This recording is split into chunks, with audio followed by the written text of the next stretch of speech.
नमस्कार दोस्तों, आज हम पढ़ने वाले हैं भारत देश के राज्य। इससे पहले हम बंदरगाह पढ़ चुके हैं, नदियां पढ़ चुके हैं, लेकिन उसमें हमको कमेंट आए हैं कि सर अगर हम अच्छे से नक्शा नहीं पढ़े होंगे, हमको यही नहीं पता होगा कि कौन सा राज्य कहाँ तक है, तो फिर कैसे समझ में आएगा। तो उसके लिए हम एक छोटी सी क्लास लेकर के आए हैं। छोटे समय में बहुत कुछ सीखेंगे। तो ऊपर से नहीं, नीचे से शुरुआत करते हैं कि जितने बड़े बड़े राज्य हैं सीख लेते हैं। इतना क्षेत्र काट दिए हैं, ये हम बाद में सीख लेंगे, क्योंकि ये इसमें आता तो पूरा खिचड़ी पक जाता। तो समझते हैं, ये जो नीचे वाला क्षेत्र है इसको केरल कहा जाता है। केरल की राजधानी है तिरुवनंतपुरम। केरल की राजधानी तिरुवनंतपुरम। एक है, ये छोटा सा केंद्र है, मुंबई के किनारे बसता है। यहाँ पे बीच बहुत अच्छे अच्छे हैं, जिसका कहते हैं गोवा। गोवा की राजधानी है पणजी। पणजी के ऊपर है महाराष्ट्र। महाराष्ट्र की राजधानी है मुंबई। हम लोग जब सुनते हैं मुंबई मुंबई मुंबई, तो मुंबई राजधानी है, महाराष्ट्र क्या है, राज्य है। उसके बाद एक क्षेत्र है गुजरात।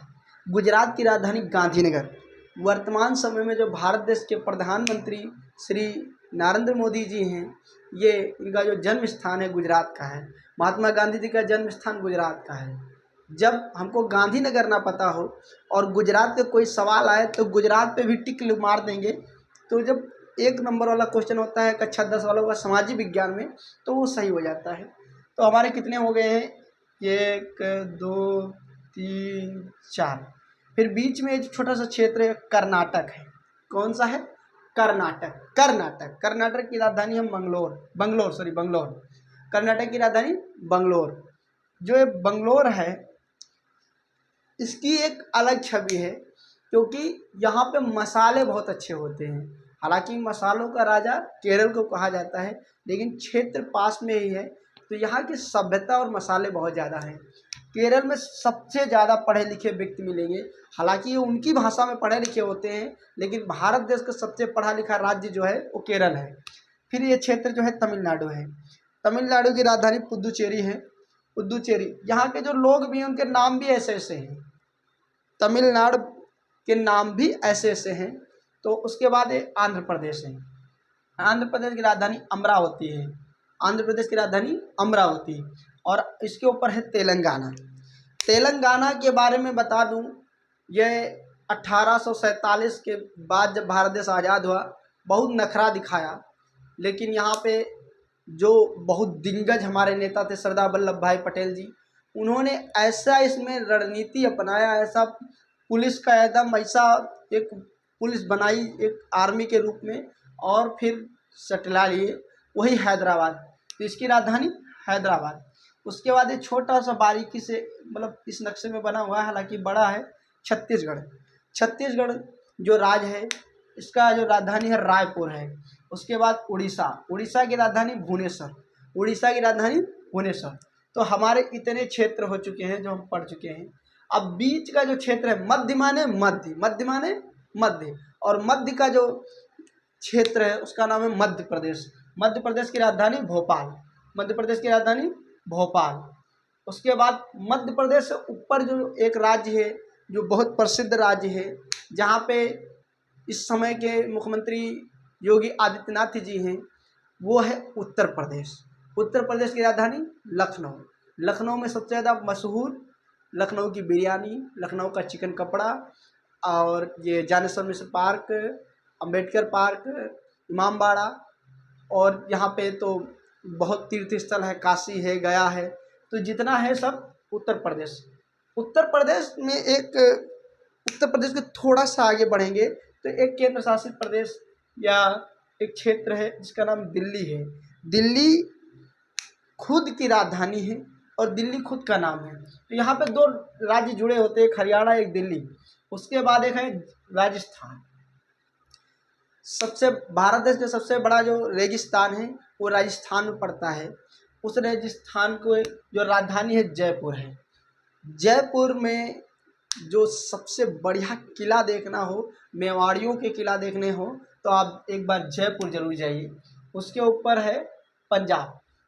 पंजाब का जो नाम पंजाब है इसलिए है कि वहाँ पे 5 नदियाँ हैं, सतलुज, ब्यास और रावी, चेनाब, झेलम। ये 5 नदियाँ पंजाब में पाई जाती है, इसलिए इसका नाम पड़ा पंजाब। ऊपर जम्मू कश्मीर, ये अलग अलग केंद्र शासित प्रदेश, शायद हाँ केंद्र शासित प्रदेश।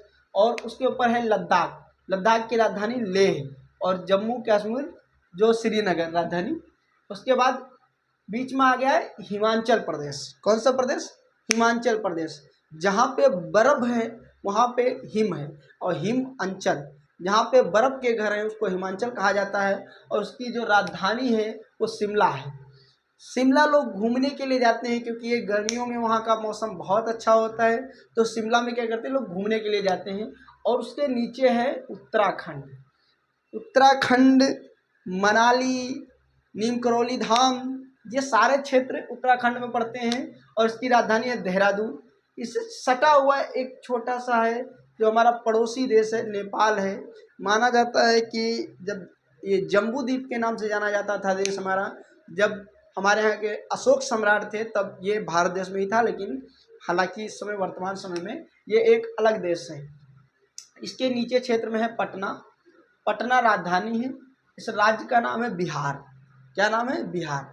बिहार जब आए तो हमारे सामने हजारों सवाल हो जाते हैं, क्योंकि बिहार की जो सबसे दुष्ट नदी है, बिहार का जो शोक है कोसी नदी, जो नेपाल से होकर के, बिहार से होकर के, बांग्लादेश होकर के बंगाल खाड़ी में गिरती है।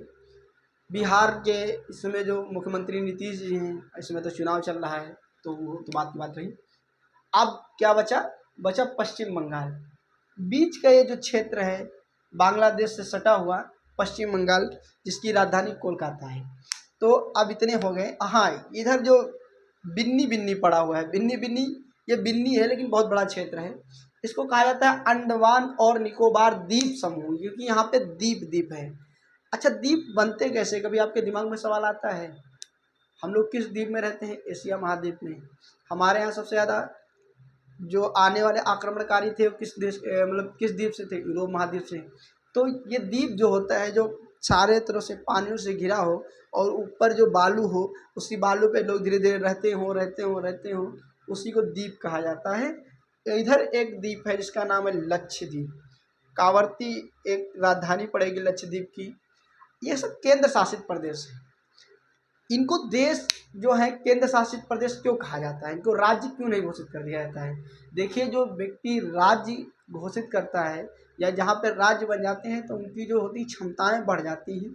अगर इनको राज्य घोषित कर दिया जाए और ये दूर रहते हैं तो ये अपने आप में बहुत शक्तिशाली हो जाएंगे, और ये फैसले जब अपने हाथ लेने लगेंगे तो क्या संभव हो सकता है कि दूसरे से जुड़ जाए, क्योंकि भाई किसी के मन की मंशा कौन जान सकता है कि कौन किधर कब जुड़ रहा है, कब टूट रहा है।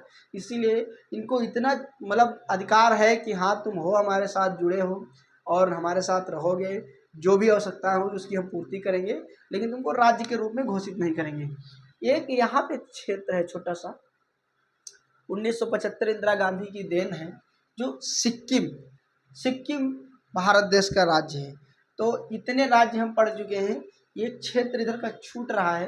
हालांकि चाहे तो बता सकते हैं कि अरुणाचल प्रदेश है, ये वो है, लेकिन इसको अभी इधर बना के फिर दोबारा समझते हैं। तो आप इसका स्क्रीनशॉट ले सकते हैं। तो ये हमारे जो राज्य हैं ये बच गए थे इधर शेष, तो ये इधर का हो गया था हिस्सा और ये बाकी था। तो ये बीच में जो ये है असम। असम किस चीज़ के लिए माना जाता है? चाय के लिए। असम किस चीज़ के लिए? सबसे ज़्यादा यहाँ पे चाय उत्पादन होता है। फिर ये हो गया अरुणाचल प्रदेश। अरुणाचल प्रदेश का एक ही सवाल सबसे ज़्यादा पूछा जाता है कि सूरज की सबसे पहले किरण किस राज्य में गिरती है भारत देश में? तो अरुणाचल प्रदेश है। अरुणाचल प्रदेश के नाम का जो उसका शाब्दिक अर्थ यही है कि वहाँ पे सूर्य की सबसे पहले किरणें गिरती हैं। फिर ये जो राज्य है कोहिमा है, इसकी राजधानी नागालैंड है, इसकी राजधानी कोहिमा है। और ये जो है ये मणिपुर है, मणिपुर की राजधानी इम्फाल है। और इसके बाद ये मिजोरम क्षेत्र है, इसकी राजधानी आइजोल है। और ये त्रिपुरा, और त्रिपुरा की राजधानी अगरतला। तो इतने राज्य ओवरऑल बच गए थे इस हमारे नक्शे से, तो अब कंप्लीट हो गए। अब हमारे कुल 28 राज्य हैं, 8 केंद्र शासित प्रदेश हैं, जिसमें से हम सब पढ़ चुके हैं। अब हमारे लिए नक्शा पढ़ना बहुत ही आसान रहेगा। तो आप बताइएगा आपको जानकारी कैसे ली? धन्यवाद।